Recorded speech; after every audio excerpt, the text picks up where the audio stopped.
Hello जी, अस्सलाम वालेकुम जी। क्या हाल चाल है? उम्मीद करती हूँ कि आप लोग ठीक होंगे। जी मैं भी ठीक ठाक हूँ। आप सबको, जो लोग पाकिस्तान में हैं या कहीं से भी देख रहे हैं, उन सबको मेरी तरफ से रमज़ान बहुत बहुत मुबारक हो। एक्चुअली यूके में तो दो तरह, हमेशा दो ही रमज़ान मैंने देखे हैं। कुछ लोग पहले रख लेते हैं और कुछ लोग बाद में रखते हैं। आज है 11, तो हमने रखा है। मेरे हस्बैंड ने तो आज भी रोज़ा रखा है क्योंकि वो एक शबान का भी रखते हैं, लेकिन रमज़ान हम फॉलो करेंगे 12 से। बहुत से लोगों ने 12 को रखना है और बहुत से लोगों ने आज रमज़ान रख चुके हैं। तो बस मैं भी अभी नमाज़ पढ़ के फ्री हुई हूँ। अभी मैं कुरान पाक शुरू करने लगी थी। मुझे बचपन के दिन याद आ गए। हमारी नानो बस जैसे हमें रोज़ा सहरी करवा लेती थी। सर्दियों के रोज़े थे, बचपन में सर्दियों के होंगे। अब इतने साल बाद दोबारा से मौसम बदला है, तो वो ना ऐसे सर्दियों में हमें सहरी करवा के फिर वो हमसे कहती होती थी कि चलो जी, सब हम कज़न्स और बहन भाई बैठ के कुरान पाक पढ़ो। और फिर हमें इनाम मिला करता होता था। जो सबसे ज़्यादा रोज़े रखता था और नमाज़ें पढ़ता था, अपना कुरान पाक सबसे पहले ख़त्म करता था। तो एक मेरे कज़न है, उनका भी यूट्यूब चैनल है। एक वो रोज़ा पूरे रखते थे 30, और एक मेरी बहन, इनके 30-30 रोज़े होते थे। तो बस वो याद आ गए बचपन में से, ठंड ठंड के रोज़े होने और जैसे ही मगरिब होनी बिल्कुल सन्नाटे हो जाने। अब तो वो मैंने देखा ही नहीं पाकिस्तान में। वैसे पाकिस्तान में मुझे तकरीबन 9 साल हो गए, मैंने रोज़े नहीं किए। मुझे बड़ा दिल करता है वहाँ की गरम गरम कचौरियाँ और ये यही अपने मुल्क की याद आते हैं। घर वालों के साथ इफ्तार हो तो, लेकिन चले एक दफ़ा बच्चे बड़े होंगे तो इंशाल्लाह ज़रूर जाएंगे। ओ भाई, मेरे घर में इफ्तारी कोई ऐसे नहीं खाई जाती। मतलब मेरे हस्बैंड हैं रोटी पसंद, क्योंकि मेरे हस्बैंड हैं ज़रा रोटी पर्सन। वो प्रेफर करते हैं। वो मुझे भी कहेंगे कि तुम रोज़े में कुछ ना बनाओ, कुछ ना करो, तो बस रोटी सालन हो। और जो फ्रूट्स होते हैं वो थोड़ा जैसे, क्योंकि रोटी खा लेते हैं या एक गिलास शरबत और 2 कप चाय, उनका ये होता है कि बस उनको ये मिले। वो कभी भी प्रेशर नहीं मेरे पे डालते कि पकोड़े हों, ये हो, वो हो, चाट हो। बहुत भी उनका कभी दिल करेगा ना तो मुझे कह देंगे आज दही बड़े बना लो। और फ्रूट चाट तो मैं वैसे ही बना देती हूँ क्योंकि उन्होंने 11-1 बजे वो खा लेते हैं। और तीसरा और बड़ा सबसे वो, कि हम लोग सहरी नहीं करते, क्योंकि गर्मियों की जब सहरी थी, इससे पहले गर्मियों में सारे रोज़े मैंने इधर देखे हैं, तो 3 बजे सहरी हो जाती थी। 8-9 बजे खाया और मुझसे तो दोबारा नहीं खाने होता था। तो इस तरह मेरा रोज़ा तकरीबन 16-18-20 घंटे का हो जाता था, क्योंकि मैं सहरी तो करती नहीं थी। और कल मदर्स डे पे मुझे मिला था बच्चों की तरफ से कार्ड। गिफ्ट नहीं मिला। मैंने बहुत कहा कि भाई गिफ्ट भी होना चाहिए, तो मेरे हस्बैंड ने कहा कि हाँ हाँ कर देंगे कर देंगे। तो उन्हें पता मैं लंबा चौड़ा ही गिफ्ट मांगती होती हूँ, क्योंकि मेरी बर्थडे का, एनिवर्सरी का, मदर्स डे का और ईद का ये सारे इकट्ठे ही हो जाते। तो अभी मैं किचन में काम कर रही थी। मैं बनाने लगी हूँ कोफ्ते, क्योंकि कल रमज़ान होगा तो 2 दिन का खाना बना के रख दूँगी, क्योंकि कल मैं नमक वगैरह नहीं चख पाऊँगी। तो मैं बना रही हूँ कोफ्ते। और मैंने संडे मदर डे से पहले जब हम एक दिन पहले गए थे तो उसका रिकॉर्ड किया हुआ है, आप वो देखें। और दूसरा मैंने रिकॉर्ड किया हुआ है, मेकअप लेकर आई थी कुछ क्लिप, वो भी देखिएगा। ये देखिए जी, मदर डे सेलिब्रेशन कार्ड्स। और मेरे हस्बैंड कार्ड लेने गए हैं, बच्चे और हस्बैंड। मैंने कहा नहीं भाई, खाली कार्ड से तो नहीं मेरा होगा, मुझे तो गिफ्ट भी चाहिए। तो वो अंदर ले रहे हैं कार्ड। ये है यहाँ की कार्ड शॉप।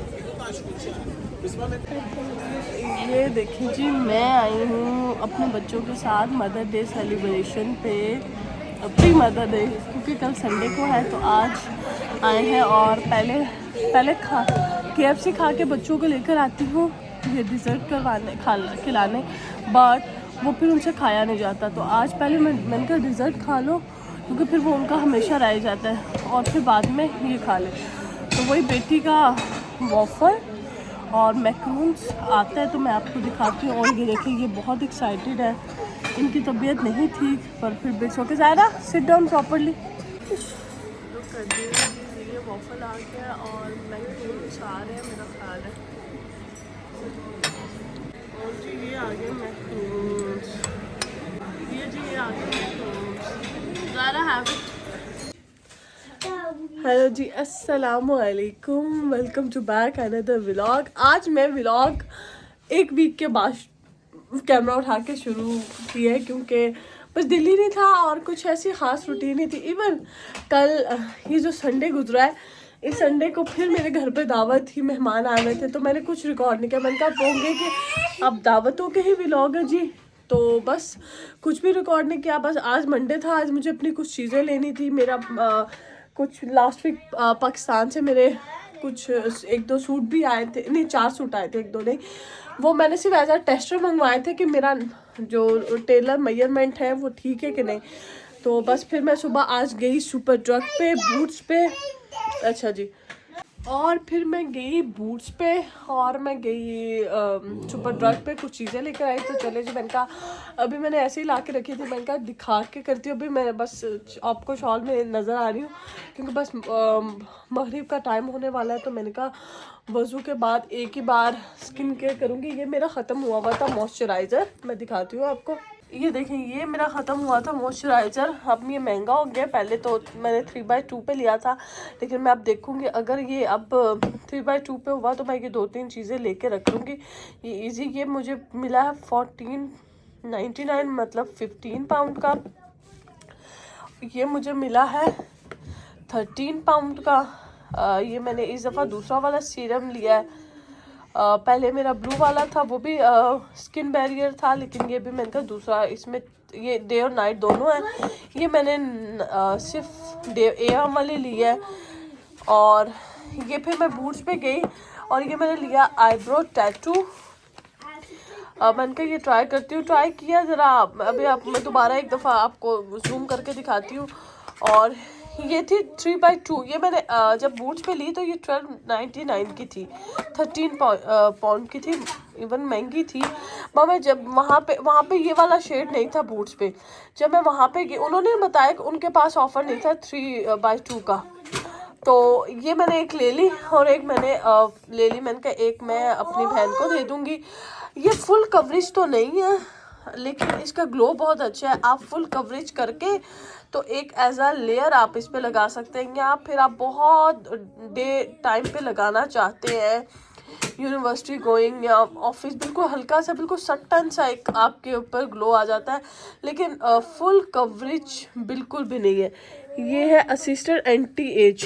ऑफ कोर्स जब आप 30+ हो जाते हो तो एंटी एज की ही चीज़ें इस्तेमाल करनी चाहिए, एज माई रिकमेंडेशन। और ये मैंने लॉरियल का लिया है कंसीलर, क्योंकि मेरे डार्क सर्कल है तो ऑरेंज प्राइमर बड़ा अच्छा रहता है उसके लिए, तो ये लिया है। बल्कि इसकी पेमेंट हो गई थी तो मैं ये चीज़ें, ये प्राम में रह गया था तो मेरे हस्बैंड ने मुझे ला के दिया। और ये देखें, तो ये अच्छा लगता है। इस पे ना वाइट ग्रे अंडर एरिया नहीं होता। और एक ही मैं ये गई तो इस पे ऑफर लगी थी। ये वजह मेरे हस्बैंड कहते तुम थोड़े पैसे और डाल के अच्छा वाला परफ्यूम ले लेती। मैंने कहा नहीं, ये मैंने इसलिए लिया फॉर डेली यूज़, बच्चे, क्योंकि आगे समर आ जाएगा तो अच्छा लगता है। तो मैंने कहा नहीं, ये मुझे ना वैसे अगर ये ना भी सस्ता पड़ता तो ये मुझे लेना ही था, क्योंकि मुझे ना, ये मेरी बहन की आज से 16 साल पहले शादी हुई, मतलब जब उसकी शादी हुई थी 15 साल पहले या 16 साल, तो उसकी ना ईद पे उसका ना इसका ये फैंटेसी का वो आया था, पूरा एक सेट आया था। तो तब से ये परफ्यूम बड़ा अच्छा लगता है। तो मैं भी आपको खोल के दिखाती हूँ, इसकी अनबॉक्सिंग करते हैं। अभी मेरे हस्बैंड की बर्थडे आएगी तो मैं अपनी ना पॉकेट मनी सेव कर रही हूँ, तो फिर मैं ख़ुद भी अच्छा वाला परफ्यूम लूँगी और उनको भी गिफ्ट करेंगे। फिर मैं शॉपिंग का व्लॉग बनाऊँगी। ये भी वैसे बड़ा अच्छा ही है, ये देखिए, is a very nice fragrance. ये तब भी इसका पैटर्न ऐसा था और आज भी। ये देखिए जी, इसकी स्मेल अभी भी वैसी ही नाइस है। तो बस ये थी शॉपिंग, और साथ में ये मेरे बेटे, ये इनको बस चीज़ है, नो डोंट टच इट। अभी मैंने वो कपड़े जो अनपैकिंग की है, मेरी बेटी के भी 4 सूट आए थे, वो भी क्लिप डालूंगी और ये भी क्लिप डालती हूँ। और बस अब जी, ये थी सारी शॉपिंग जो मैंने आज की है। ये देखिए, मेरे 2-3 दिन से मेरा वो ख़त्म हुआ था ये वाला मॉइस्चराइज़र, तो मैं दूसरा ही कुछ लगा रही थी।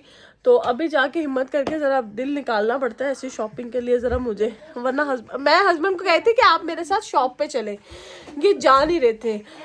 वो इसलिए नहीं, मैं क्योंकि ये जाते तो for definitely he will pay, तो ये कहते नहीं मैं ना, इनको काम था दूसरे बैंक में और फ्रूट्स ले रहे थे, तो ये मुझे कहते मैं फ्रूट्स ले रहा हूँ। मैंने कहा नहीं आप मेरे साथ चले ना, कहते तुम ऐसे क्यों कह रही हो, जाओ जाके ले लो। तो खैर मुझे खुद ही जाके लेना पड़ा।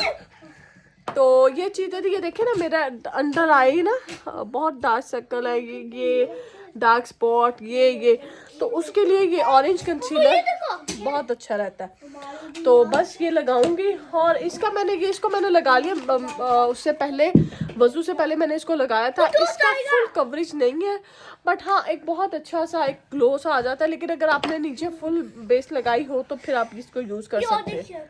और ये आईब्रो टैटू तो कुछ इस तरह है, देखिए आपको फील हो रहा है, मैंने हल्का सा एक लगा के बस उसको पील ऑफ कर देते हैं, पर मुझे कुछ ऐसा हुआ नहीं। लेकिन थोड़ा, क्योंकि मेरा ऑलरेडी अच्छे है तो मैंने कहा था शेप के लिए। तो बस ये थी, दैट्स ऑल शॉपिंग। तो बस अभी बस नमाज पढ़ते हैं और कल की बिरयानी है वही खाएंगे, और मीठा भी है, मिठाई भी है, केक भी है, काफ़ी मीठी चीज़ें आई हुई हैं। ये देखिए अभी ना मैंने ये आईब्रो टैटू का वो लगाया है इंक, तो इसको देखते हैं। ये अभी जैसे ही ये डार्क और ड्राई होगा मैं इसको पील ऑफ कर दूंगी, तो उस पे एक ब्राउनिश सा शेड हो जाएगा। अब मुझे कुछ विजिबल लग रहा है, देखें, हाँ इसको पील ऑफ कर दूंगी तो वो ऑटोमेटिकली वो बन जाएगा एक आईब्रो शेप।